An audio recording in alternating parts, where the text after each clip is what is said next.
What's good, everybody? The World Series program just dropped in MLB The Show 22. I'm here to show you exactly what cards I'm excited about and which ones are kind of bad. The first card we're looking at is Brandon Marsh. He is the first World Series card that you're going to be able to get. He does have really good hitting stats against righties, but those lefty numbers don't really play too well. He's got 97 fielding, 95 reaction, and 96 speed, so he's going to be a really good defender out there, but you could probably just replace him with any number of amazing outfielders, especially in this particular program. At 228 points, you got Yuli Gurriel, and again, Gurriel's an okay card, but he doesn't have enough power. You really want a lot more power out of your first baseman. You could play him at second. We don't have a ton of great second basemen, but Yuli is not a top option. Alec Bohm, again, we have a ton of really good third basemen. We have a ton of really good first baseman. He does have incredible contact. He just doesn't really have the power. He suffers from the same problems that Yuli suffers from. He's a better card. He's got better defense.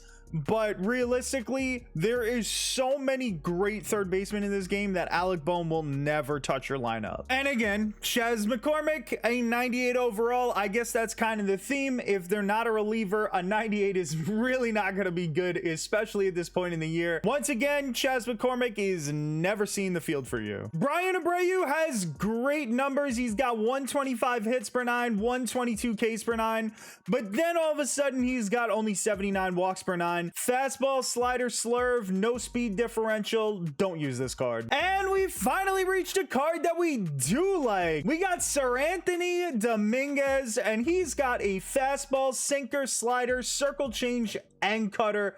Pretty much the perfect pitch mix. He doesn't have too big of a speed differential, but for a reliever, he's gonna throw really hard. He has outlier on his sinker. He's got a ton of break on all his pitches except for that cutter. That cutter may get you into a little bit of trouble, but he does have 120 hits per nine. He's got 117 Ks per nine.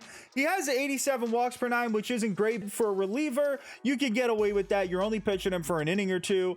I really like this card and I'm looking forward to using it. And then we got Ranger Suarez, who's a left-handed starting pitcher. If he was a reliever, this card would be pretty damn good, but he is a starter and you have a lot of really great options out there. He's our first 99 in the program. He's got a sinker, circle change, cutter, fastball, and curveball. He does have pretty decent speed differentials. He's got 108 hits per nine. He's got 100 walks per nine, which is really nice. And he's got a ton of break on every single one of his pitches.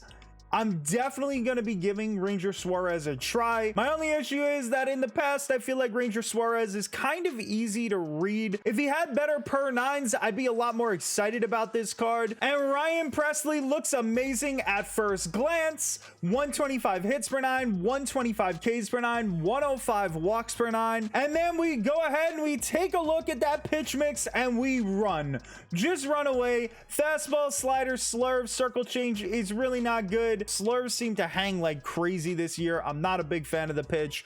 I am not touching Ryan Pressly. Framber Valdez has a sick pitch mix. He's got the sinker, curveball, circle change, cutter, and fastball. He's got most of the pitches that you really want. And then you look at his break, and that cutter has 70 break. It doesn't move at all. The 99 on the sinker, curve, and circle change are really incredible, but 70 on the cutter. The cutter is such a key pitch that you need. And then you look down, and he's got 83 walks per nine. Unfortunately, I don't have any faith in this Framber Valdez card. The par on his pitches is going to be really big, and he doesn't have enough break on the cutter. I don't think he's going to be effective. Now we're starting to creep into pretty decent territory. It's Rhys Hoskins. He's going to be a solid card. He's got a great swing in the game. The only issue is he plays first base and left field. You're definitely never playing him in left field. I don't even think this card is worth using as a bench bat because you're going to be able to use better bench bats. And at first base, we have a multitude of options. Rhys Hoskins is a solid card, but he ain't helping your team out. Now, Alex Bregman is a little bit more interesting. interesting. His numbers versus righties are really impressive. He also has versatility in that he's a third baseman, first, short. Now, you don't want to play him in left field with that 53 speed, but he's got great defense at the other positions. Third base and first base are his best positions, and we have a ton of those. But if you're struggling with finding a shortstop that you really like, Bregman could fill in. And we got a throwback Steven Strasburg to the 2019 postseason,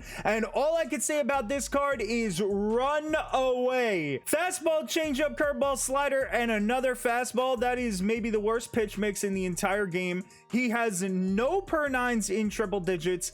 Do not even attempt to use Steven Strasburg, please. And now we got Kyle Schwarber, and Kyle Schwarber is pretty juicy, but he has his flaws. 107 contact right, 102 contact left, and he has maxed power versus both righties and lefties. You know Kyle Schwarber has an incredible swing. He is going to be so much fun to use. The issue is that he has only 57 speed. He plays left field, first base, and right field. With that little speed, it is hard to fit him into the outfield with all the other options that we've got now. At first base, he's going to be really, really good. But again, we have a ton of other first base options. His fielding numbers are not great either. Another reason to not put him in the outfield. If Kyle Schwarber had catcher secondary like he's had in past games, Schwarber would be the best catcher in the game.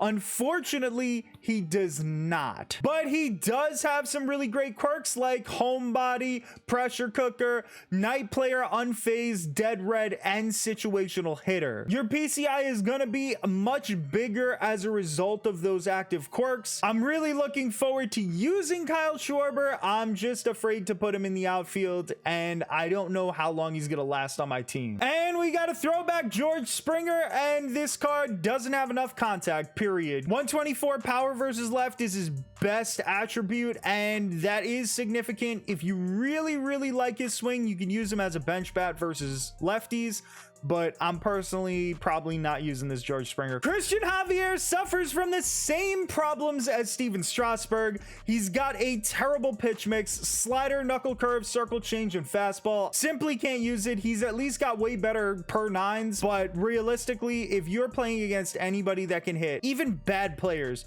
are going to be able to hit Cristian Javier's pitch mix. And then we got the throwback Jorge Soler, the faceless man. He does not have a picture. I don't know why, but we had this card last year. He was a really great hitter, maxed out power. He doesn't have the defense. He doesn't have good speed. Last year, I feel like we had less good options at this point in the year. So Soler really got a lot of play for me, and I loved hitting with him. So I am going to be using this card, but I think it's going to be temporary because his defense is just not good enough. And now we're into the super juicy cards. We love these ones. Look at Yordan Alvarez's hitting stats: 116 contact right, 125 power right, and 122 contact left, and 123 power left. This card is so sick, except for that 48 speed out there in left field or right field. He's got a ton of active quirks. Unfortunately, he doesn't have dead red, which is our favorite active quirk. All in all, Yordan Alvarez is going to absolutely destroy the cover off of the baseball. He may very well be better as a bench bat, but either way, I'm excited to try out this Yordan Alvarez card. And now we've reached the best card in this program. There's two more cards still to come, but there is nobody that touches Bryce Harper right now. He is definitely an endgame outfielder. There is no doubt about it. 74 speed, you're not going to have a problem with him defensively in right field or left field. I probably wouldn't put him in center. He's got a 90 arm for that right field. He's got 83 fielding, 85 reaction, which is completely acceptable when he brings 123 contact right, 115 contact left, and maxed out power versus both righties and lefties. Bryce Harper is the absolute gem of this program. Plus, he has pressure cooker, homebody, day player, first pitch hitter, unfazed, dead red, and rally monkey.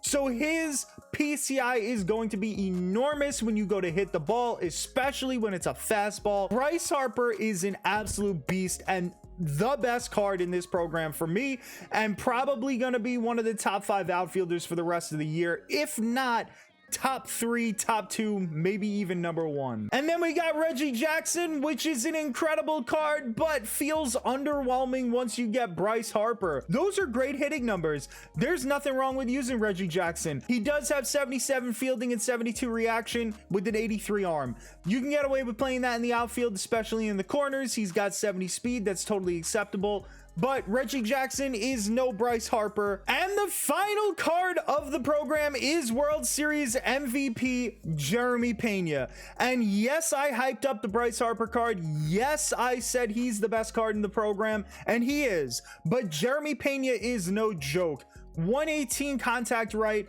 121 contact left, 113 power right, and 108 power left. He's got 99 fielding and 99 reaction to go along with 99 speed at shortstop, a position that's reasonably thin at this point in the year. Unfortunately, he has no active quirks, and that is the biggest problem with this card. But all in all, this is definitely a top shortstop, definitely a top infielder, period. And I am really looking forward to playing with this card. He's got a pretty damn good swing in this game. So that is the end of the 2022 postseason program, and these cards are definitely worth it. I can't wait to grind this program and get things done. If you enjoyed the video, please give it a thumbs up, subscribe to the channel, and let me know in the comment section below, how do you feel about these cards and which one is your favorite? And thank you so much for watching. I'll catch you guys on the next video.